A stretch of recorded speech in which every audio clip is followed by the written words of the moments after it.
Wisdom from a monk, how to live longer and healthier. Hello, my friends. This is Frank Nakamoshi. And today I want to take you on a journey. Not to a hospital, not to a gym, but to a quiet little temple in the mountains of Japan. There I met someone who would forever change how I see life, health, and the meaning of longevity. He was a monk. Not famous, not flashy. He wore the same faded robe every day, ate the same humble meals, woke up with the sun and slept with the stars. But there was something about him, something powerful in his silence, something magnetic in his stillness. I came to him with questions. How do we live longer? How do we stay healthy when the world is full of stress, chemicals, distractions, and noise? He looked at me and smiled. He didn't give me a 10-step plan. He didn't tell me to buy supplements or download an app. Instead, he offered something simple, a new way to live. Chapter 1, The Power of Simplicity. Simplicity, he said, is the beginning of health. At first, I didn't understand. But then I watched him. His meals were plain, just rice, vegetables, tea. No sugar, no salt overload, no fried temptations. He chewed slowly with full presence. Every bite was a meditation. And he always left the table just a little hungry. Not full, not stuffed, just satisfied. He lived in a room with only the essentials. A mat to sleep on, a lamp, a few books. Nothing extra, nothing fancy. And yet, he seemed to have everything he needed. The more you own, the more you carry, he told me, and the heavier your life becomes. We often think that more is better. But more food, more stuff, more stress, they don't give us life. They steal it, one bite, one burden at a time. Chapter 2, The Rhythm of Nature. He woke up with the sun. No alarm clocks, no snooze buttons, just the natural light of dawn gently warming his face. His first act of the day. He bowed, not to anyone in particular, but to life itself. To the trees, the sky, the air he breathed. Then he walked slowly, mindfully, through the forest trails, over stones and leaves, not for fitness, not for weight loss, but for connection with the earth beneath his feet. When your body moves with nature, your soul returns home, he whispered. He taught me to walk like that. Hill to two, breathe in, breathe out, one step, one breath. It was the first time I felt truly alive in years, and I realized we don't need fancy gyms to be fit. We just need to move with grace and intention. Chapter 3, The Art of Stillness.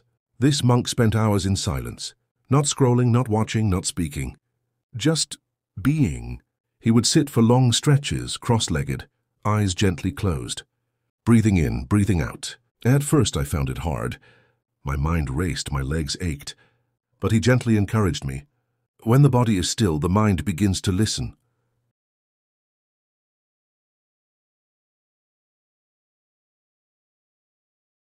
He called it the medicine of stillness. And I can tell you, it works. Just 10 minutes of silence a day began to clear the fog in my head. My heart rate dropped, my sleep improved, and for the first time in a long while, I felt peace that wasn't tied to anything external. Chapter 4, Eating with Purpose.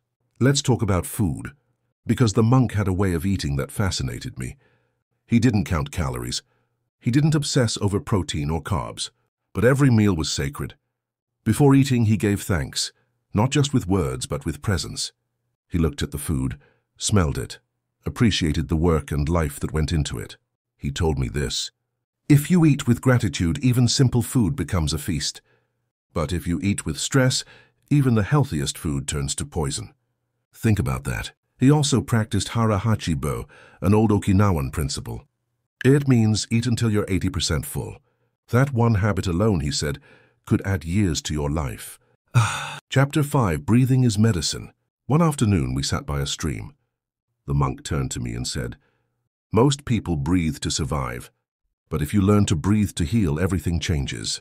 He taught me deep belly breathing, inhaling slowly through the nose, expanding the belly, and exhaling gently through the mouth. At first it felt awkward, but within minutes I felt calmer, more grounded. The breath, he said, is the bridge between your body and your spirit. Whenever he felt tired, angry, or sick, he turned to his breath. He didn't pop pills or push through. He paused and breathed. That changed me, because it meant healing was always just one breath away. Chapter 6, Letting Go of Stress and Time. One of the most powerful things I learned from him was how to let go of stress. He didn't have a schedule.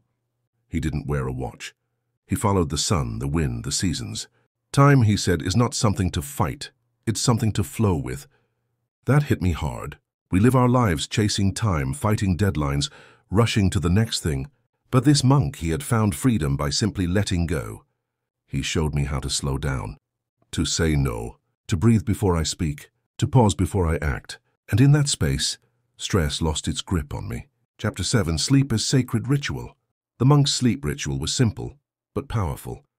No screens, no late meals, just gentle stretches, a warm herbal tea and silence before bed.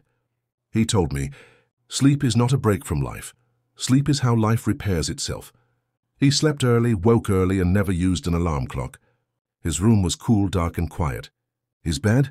Just a simple mat, but he always woke up energized. He taught me that deep, restful sleep starts hours before we close our eyes. It's about what we feed our body and our mind throughout the day. Chapter 8. Connection and Compassion. Though he lived in solitude, the monk was never lonely. He had deep connections with nature, with visitors, with himself.